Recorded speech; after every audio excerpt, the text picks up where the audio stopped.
से लाल लैया हो कि मधु चुएला। वहां से भैया कि लाली लाल होठावा से और पर से लाल लैया हो कि रस चुएला। और आम के भी दिन आ गए कि जैसे आमा की मोजा रस चुएला, जैसे आमा की मोजा रस चुएला, लागे वाली पतिया ना बोलो मोर राजा हो कर जा चुएला। लागे वाली पतिया ना बोलो मोर राजा हो कर जा चुएला। जैसे आमा की मोजा रस चुएला, रस चुएला, जैसे आमा की मोजा रस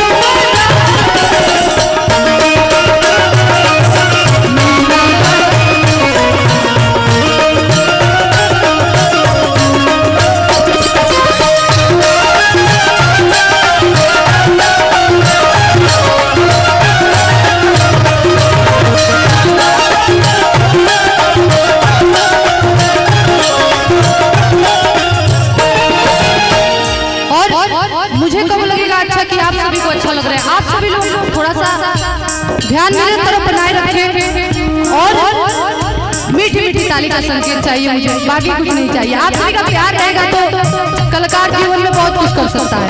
तो बस मीठी मीठी ताली और ध्यान हमारी तरफ होना चाहिए ना।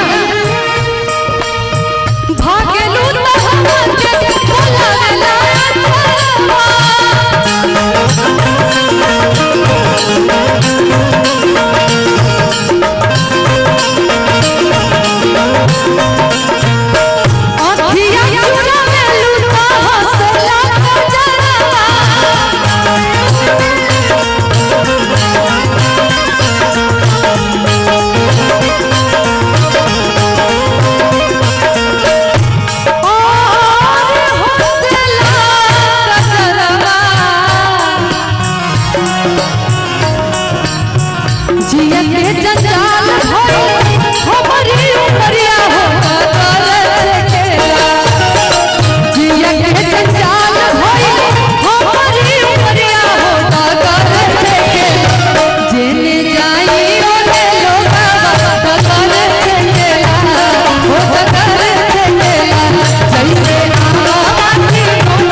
लड़की कहा दिया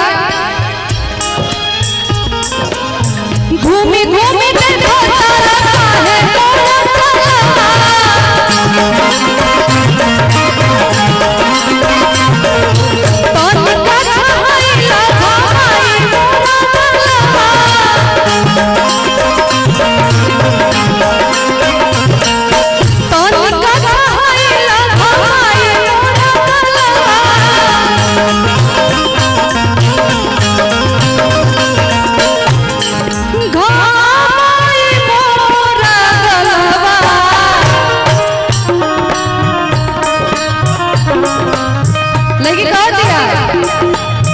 चल चाहे हमावा में चल चाहे छावा करे